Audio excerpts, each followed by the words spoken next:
அப்பா, நான் வேண்டுதல் கேட்டு அருள் புரிதல் வேண்டும். ஆளுயிர்கட்கெல்லாம் நான் அன்பு செயல் வேண்டும் என்ற உயிர் இறக்க கோட்பாட்டை இலக்கியப்படுத்தியவர், வாழ்ந்தும் காட்டியவர் நம்முடைய வள்ளல் பெருமான்.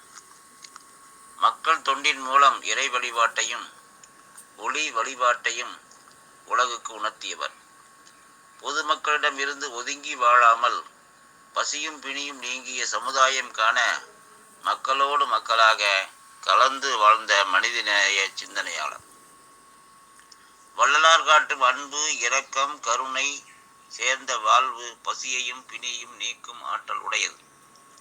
கொடும் சொல்லையும் உரத்த சொல்லையும் ஒழிக்கும் தன்மை உடையது.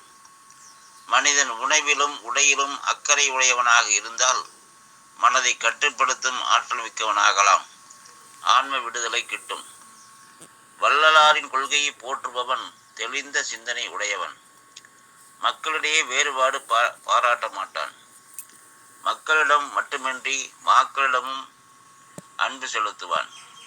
வேண்டாதவற்றை விட்டு நல்ல குடிமகன் ஆவான். மொத்தத்தில் நல்ல குடிமகன் ஆவான். அவன் ஒளிமிக்க உலகை, அன்பு உலகை, அமைதி உலகை படைக்கும் ஆற்றல் வருவான். மனித நேயம், மானுட மதிப்பு போன்ற செய்திகள் மானுட வாழ்க்கையில் தேய்ந்து கொண்டிருக்கும் காலகட்டத்தில் வாழ்க்கை படைகள் தனி மனித ஒழுக்கம் என்னும் துடுப்பை தொலைத்துவிட்டு வன்முறையை கட்டவிழ்த்துவிட்டு வணங்கா முடியவர்களுக்கு அறிவு பொறி அறிவு தீ கொளுத்திய வள்ளலாரின் படைப்புகள் முன்மொழியப்பட வேண்டும். மனுமுறை கண்ட வாசகத்தில் வெளிப்பாடு வள்ளலாரின் பார்வையில் அவரின் மானுடம் பற்றிய அளவையும் வள்ளலாரின் பசிப்பினி ஒழித்தலாகிய கோட்பாட்டையும் தெளிவுபடுத்துகின்றது. தனி மனித ஒழுக்கம் மிகும்போது சமூக ஒழுக்கம் தானாகவே கைகூடிவிடும். பசிப்பினியை ஒழித்தாலே பாதி கேடுகள் நீங்கி போகும். உணவு பழக்கத்தால் மனிதன் மனத்தை நெறிப்படுத்தி மேன்மேலும் உயரலாம். அன்பெனும் பிடியில் அகப்படும் மலையே, அன்பெனும் குடில் புகும் அரசே என வணக்கம் செய்யும் வள்ளலார் இறைவனை மலை, கடல் என்று உருவப் பொருளாகவும், அறிவு பரம்பொருள் என்ற அருவப் பொருளாகவும், உயர்தினை அகிரிணை பொருளாகவும் காண்கின்றார். மிகப்பெரிய உருவுக்கும் மிக பரந்த வடிவிற்கும் கிடைத்திற்கரிய அமுதத்திற்கும் நீக்கமர நிறைந்திருக்கும் ஒளிக்கும் மானுட உயிர்களுக்கு வேண்டிய அறிவாகவும் காட்டுகின்றார்.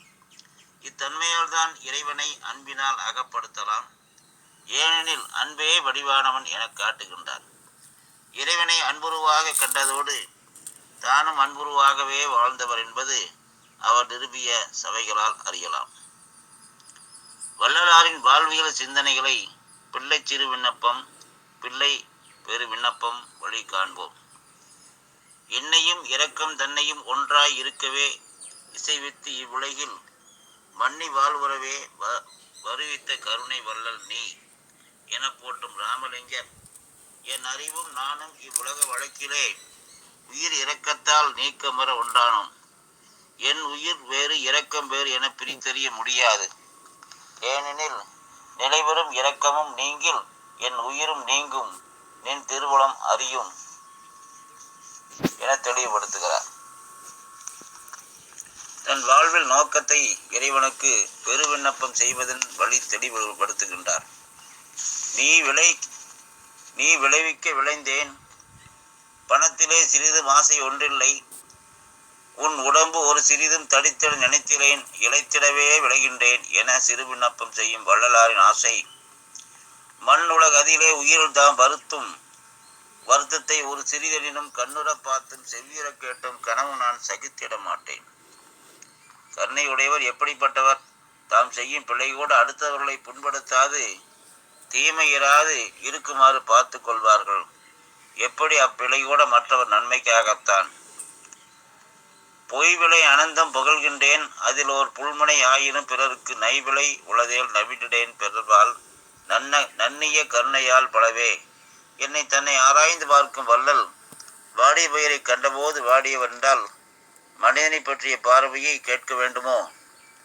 உலகில் தொண்டனேன் எனச் சொல்லும் வள்ளல் பெருமான் அடுத்தவர் நேயம் சூழ்ந்தவர் உறவினர் தாயர் கொண்டுடன் பிறந்தோர் அயலவர் போன்றோர் முகங்களில் இழப்பை கண்டபோதெல்லாம் மயங்கி உள்ளம் கலங்கி கலக்கமுடையவர் ஆகின்றார்.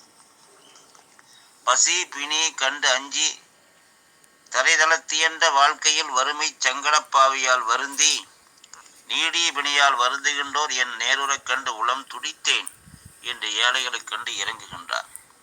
தலைவனிடம் தீர்வுக்கான தேடல்களை முன்மொழிகின்றார். என்னை நம்பிய மாந்தர் இந்த உலகத்தில் பிணி பல அடைந்து துன்பமுற்ற போது ஐயகோ அடியேன் உள்ளம் நடுக்குற்றது. இப்படி உயிரிழத்துத்தான் கொண்ட அன்பினை புலப்படுத்துகின்றார். உயிர் பசி கண்டு அடையும் வள்ளல் மென்மை பண்புடையவர். எனவே எல்லோரிடமும் அதை காண இயங்குகின்றார். ஊறுசை கொடும் சொல் இவைக்கெல்லாம் உள்ளம் உயங்கினேன் மயங்கினேன் எந்தாய் என்பார். என் சொல் இருக்கும்போது இன்னாச்சொல் பேசுவது கனி இருக்க காய் கவர்வதற்கு சமம் என சொன்ன வள்ளுவனின் சிந்தனையும் உரத்தொரு வருக்கம் கொண்டு பேசிய போது உள்ளகம் நடுங்கினேன் என்னும் பொழுது துன்பம் தரும் சொல் மட்டும் அவரை வருத்தவில்லை. உரத்து பேசும் சொல்லும் அவர் வாட்டுகின்றதாம்.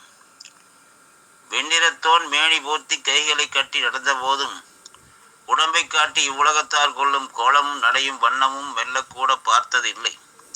பார்த்தால் அச்சமடைவேன் என்பதை வள்ளலார் இயற்றிய பிற நூல்களோடும் ஜீவகாருண்ய ஒழுக்கம் போன்றவற்றோடும் ஒப்பிட்டு நோக்கினால் இப்புலப்பாட்டின் மேன்மை தெளிவு வரும்.